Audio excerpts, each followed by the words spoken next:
ঢাকা বিশ্ববিদ্যালয়ে সব থেকে বেশি পরিমাণে চান্স পায় মিডিয়াম ব্যাকগ্রাউন্ডের স্টুডেন্ট, নট যে খুব ব্রিলিয়ান্ট স্টুডেন্ট, মধ্যবিত্ত বা নিম্ন মধ্যবিত্ত এই শ্রেণীর শিক্ষার্থীরা ঢাকা বিশ্ববিদ্যালয়ে সব থেকে বেশি চান্স পায়। অ্যাডমিশনে যথাযথ পরিমাণে পরিশ্রম করতে হবে, অনেক বেশি ডেডিকেটেড থাকতে হবে পড়াশোনার প্রতি, অনেক বেশি রেসপন্সিবল থাকতে হবে নিজের দায়িত্বগুলোর প্রতি, তুমি ঢাকা বিশ্ববিদ্যালয়ে চান্স পেয়ে যাবে। আন্ডাররেটেড স্টুডেন্টগুলো এরা আসলে ডেঞ্জারাস, এরা অ্যাডমিশনে চান্স পেয়েই ছাড়ে।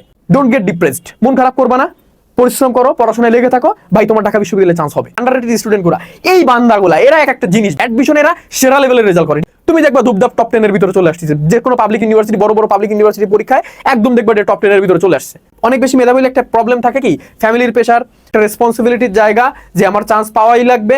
যদি মিডল ক্লাস বা লোয়ার মিডল ক্লাস হও, তোমার ভিতরে রেসপন্সিবিলিটির জায়গাটা অটোমেটিক্যালি ক্রিয়েট হবে। অটোমেটিক্যালি তুমি জাস্ট যখন বুঝতে শুরু করো, তুমি অটোমেটিক্যালি তুমি যাই করো, অটোমেটিক্যালি তোমার ভিতরে এই জিনিসটা ক্রিয়েট হতে শুরু করবে যে আমাকে পারতে হবে, আমি না পারলে হবে না, আমার পুরো ফ্যামিলি আমার দিকে তাকায় আছে, I have to do it। কোন ক্যাটাগরির শিক্ষার্থী ঢাকা বিশ্ববিদ্যালয়ে সব থেকে বেশি পরিমাণে চান্স পায়, অর্থাৎ তুমি কোন ক্যাটাগরির শিক্ষার্থী হলে তুমি ঢাকা বিশ্ববিদ্যালয়ে চান্স পাওয়ার জন্য মানে অনেক বেশি উপযুক্ত। সো সেই বিষয়টা একটু দেখি। আমি তোমাদের হিরামন ভাইয়া পড়াশোনা করতেছি ঢাকা বিশ্ববিদ্যালয়ের আইন বিভাগে। সো দেখো, তুমি যখন কলেজে যাবা তুমি দেখবা অনেক ক্যাটাগরির স্টুডেন্ট তোমার কলেজের ক্লাসরুমের ভিতরে তুমি পাবা, ঠিক? একটা দেখবা অতি উৎসাহী, বোঝে কম, লাফায় বেশি। আরেকটা দেখবা অত্যন্ত বেশি মেধাবী। আরেকটা ক্যাটাগরির স্টুডেন্ট দেখবা যে একদম পিছনের বেঞ্চে বসে বন্ধুদের সাথে মজা করে, ওরা একটু টিস করে বের হয়ে যায়, ক্লাস টাইমের ভিতরে যদি ব্রেক ট্রেক পায় বাইরে বেরোয়, দুই একটা বিড়ি টিড়ি খায়। আরেকটা ক্যাটাগরির স্টুডেন্ট দেখবা যে তোমার ওরা মাঝামাঝি লেভেলে, ঠিক আছে, ওরা মাঝখানের বেঞ্চে বসবে বা প্রথম দিকের বেঞ্চেও বসতে পারে। ওরা দেখবা বন্ধুদের সাথে মজাও করে, আবার দেখবা টিচারের পড়াশোনায় মনোযোগ দেয়, কিন্তু ক্লাসে লাফায় না, ক্লাসে কোনো কথা বলে না, এত ভাবসাব নেয় না। সো এই যে ক্যাটাগরির স্টুডেন্টগুলোর কথা বললাম, এর ভিতরে আমি যে লাস্টের যে ক্যাটাগরিটার কথা বললাম যে অতি উৎসাহী বাদ, তারপরে তোমার যে অত্যন্ত মেধাবীও বাদ, তারপরে তোমার চাকরিবাজ স্টুডেন্টগুলো এরাও বাদ, তারপরে মাঝের যে স্টুডেন্টগুলোর কথা আমি একদম লাস্টে বলছি, যে যারা একটু মিডিয়াম ব্যাকগ্রাউন্ডের স্টুডেন্ট হয়, অর্থাৎ টিচারের কথাও মনোযোগ দিয়ে শুনবে, বন্ধুদের সাথেও আড্ডা দিবে, সবকিছু ব্যালেন্স করবে। সো এই যে ব্যাকগ্রাউন্ডের যে স্টুডেন্টগুলো মিডিয়াম ব্যাকগ্রাউন্ড, সো এরাই হচ্ছে ঢাকা বিশ্ববিদ্যালয়ে সব থেকে বেশি পরিমাণে চান্স পায়। এরাই হচ্ছে ঢাকা বিশ্ববিদ্যালয়ে সব থেকে বেশি পরিমাণে চান্স পায়। ঢাকা বিশ্ববিদ্যালয়ে সব থেকে বেশি পরিমাণে চান্স পায় মিডিয়াম ব্যাকগ্রাউন্ডের স্টুডেন্ট, নট যে খুব ব্রিলিয়ান্ট স্টুডেন্ট। ঢাকা ইউনিভার্সিটি এমন খুব কম আছে, ঠিক আছে, কারণ ওদের একটা সমস্যা হয় কি জানো, ওরা মনে করো একটা প্রেশারের ভিতরে থাকে, ওরা অনেক মেধাবী। তো সো যারা অনেক বেশি মেধাবী হয়, সো অনেক বেশি মেধাবী হলে একটা প্রবলেম থাকে কি, ফ্যামিলির প্রেশার, রেসপন্সিবিলিটির জায়গা যে আমার চান্স পাওয়াই লাগবে।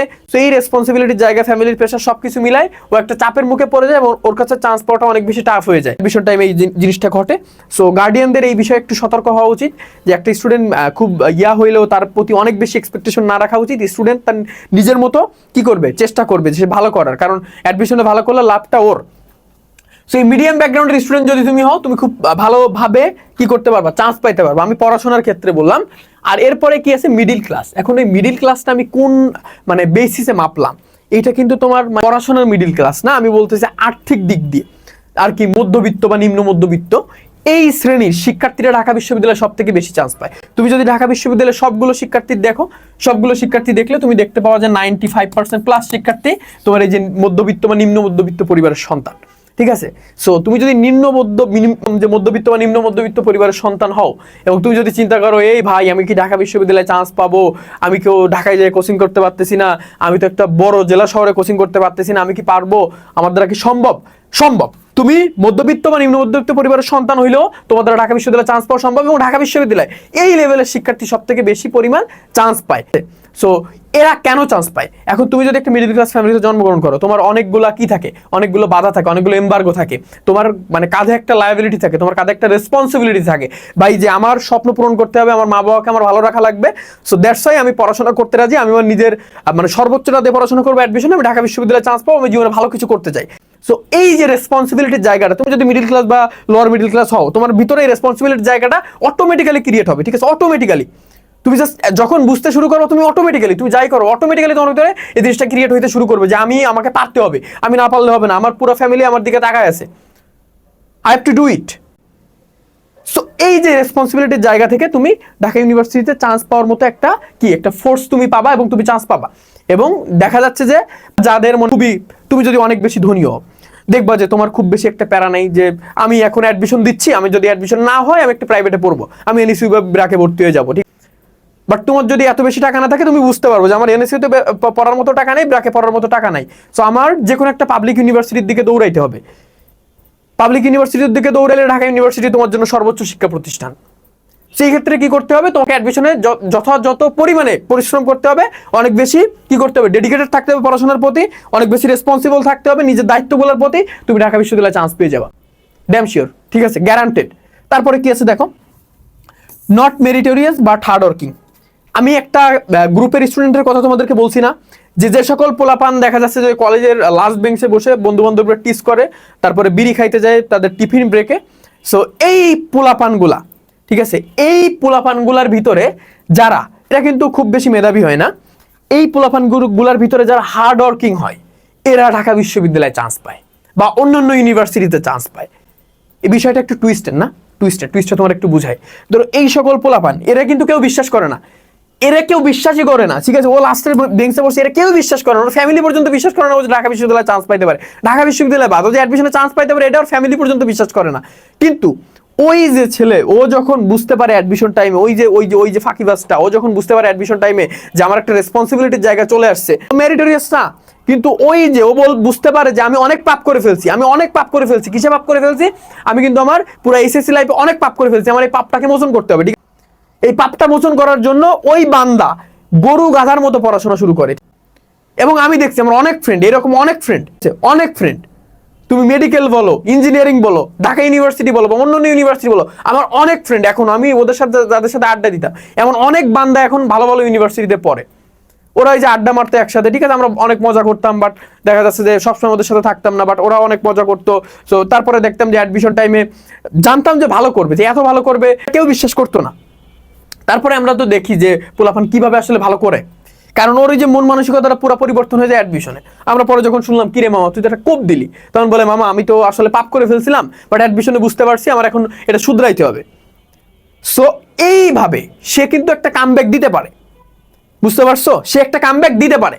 তারপরে কি আছে দেখো, আন্ডাররেটেড স্টুডেন্ট মানে কি জানো, আন্ডাররেটেড স্টুডেন্ট মানে তুমি যখন একটা কলেজে যাবা, সো কলেজে যাওয়ার পরে তুমি দেখবা যে সেই হাইপ নেওয়া স্টুডেন্ট হাইপ নিয়ে চলে, ঠিক আছে, প্রচুর পরিমাণে হাইপ, কিছু পারুক বা না পারুক, কিছু বুঝুক বা না বুঝুক, রেজাল্ট যাই হোক, প্রচুর পরিমাণে হাইপ নিয়ে চলে।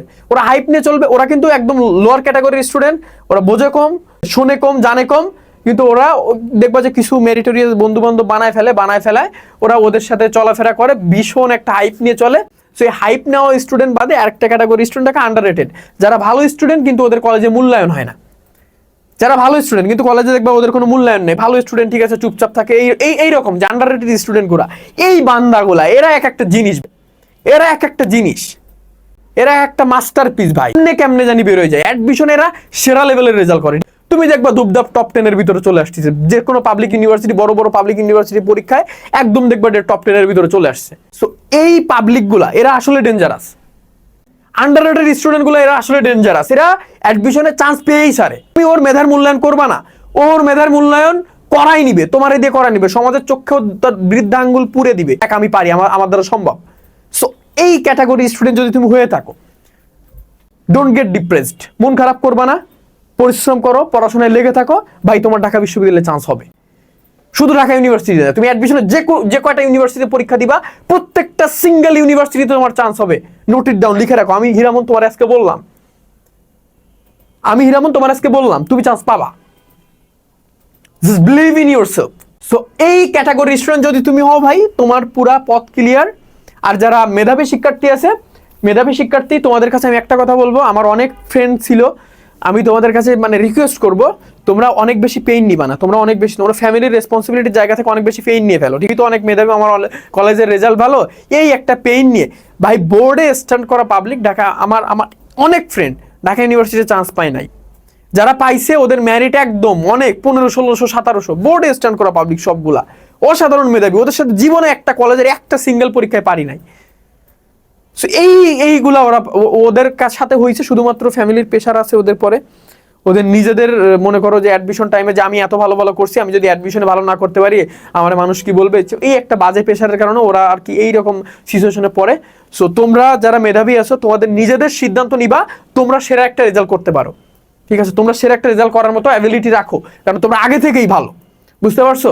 সো তোমাদের জন্য শুভকামনা থাকবে, তোমরা পারবা, তোমরা অবশ্যই পারবা ভাই, তোমরাই তো মানে এখানে অ্যাডমিশনে ভালো করার কথা তোমাদের, কিন্তু তোমরা ওই যে পিছনে পড়ে যাও ওই বিভিন্ন ইস্যুতে, বাট ইস্যুগুলো রিমুভ করো, নিজের ডিসিশন নিজে নাও, তুমি সেটা রেজাল্ট করবা, বুঝতে পারছো। তো তোমরা যারা ঢাকা বিশ্ববিদ্যালয়ে ক্ষয়মুটি ভর্তি পরীক্ষা দিবা, তোমাদের জন্য আমাদের স্বপ্নডাবি থেকে বেস্ট এবং বেস্ট কি আছে একটা কোর্স আছে, সেই কোর্সটা আছে target due unit private batch 2.2 HSC 25 ব্যাচের জন্য। ঠিক আছে, এইচএসসি 25 এইখানে তোমার কি কি করাবো আমরা সব একটু তোমার একটু হাতে কলমে দেখাই দিই। এখানে কিন্তু আমাদের সর্বমোট 150+ ক্লাস। কয়টা ক্লাস? 150+ ক্লাস। এর ভিতরে তোমার বাংলা ক্লাস 30টা, ইংরেজি ক্লাস 30টা, সাধারণ জ্ঞানের ক্লাস 40টা, এগুলো আছে লাইভ ক্লাস। ঠিক আছে, এমসিকিউর জন্য বাংলা ক্লাস 30টা, ইংরেজি ক্লাস 30টা, সাধারণ জ্ঞানের ক্লাস 40টা, অনশট আর্কাইভ ক্লাস 20টা। ঠিক আছে, এটা এমসিকিউর জন্য, এটা 3টা সাবজেক্টের পরে হবে অনশট আর্কাইভ ক্লাস।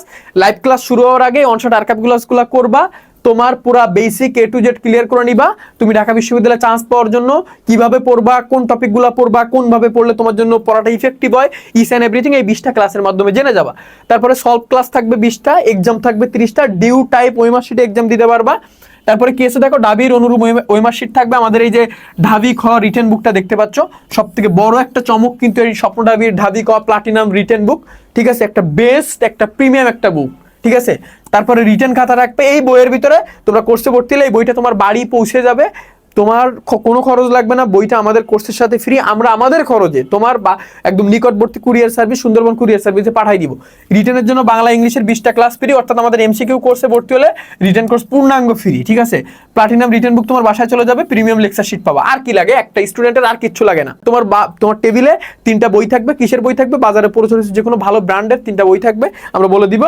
আর এই জিনিসগুলো থাকবে, তোমার ঢাকা বিশ্ববিদ্যালয়ে চান্স নিশ্চিত যদি খুব ভালো করে পড়াশোনা করতে পারো। বুঝতে পারছো? ভালো করে পড়াশোনা করো। আর আমাদের কোর্স ফি কত? আমাদের কোর্স ফি এখন ভর্তি হলে ডিসকাউন্টে 2000 টাকায় ভর্তি হতে পারবো। আমাদের কোর্স ফি 4000 টাকা, বাট তুমি যদি এখন ভর্তি হও তাহলে মাত্র 2000 টাকায় আমাদের কোর্সটা তুমি এনরোল করার কিন্তু সুযোগ পাচ্ছ। বুঝতে পারছো? কোর্সে ভর্তি হতে তুমি এইখানে যে নাম্বারটা দেখতে পাচ্ছ, এই নাম্বারে বা এই যে নাম্বারটা তোমার এখানে দেওয়া আছে, এই নাম্বারগুলোতে হোয়াটসঅ্যাপ বা কল করতে পারো, আমাদের পেজে মেসেজ দিয়ে বিস্তারিত জেনে ভর্তি হতে পারো। ঠিক আছে, আর কখনো হাল ছাড়বা না ভাইয়া, তুমি পারবা, তোমার দ্বারা সম্ভব। ঠিক আছে, ঢাকা বিশ্ববিদ্যালয়ে তুমি চান্স পাবা, বাংলাদেশের যে কোনো পাবলিক ইউনিভার্সিটি তুমি চান্স পাবা, একদম গ্যারান্টেড, যদি একটু ভালোভাবে পড়াশোনা করতে পারো।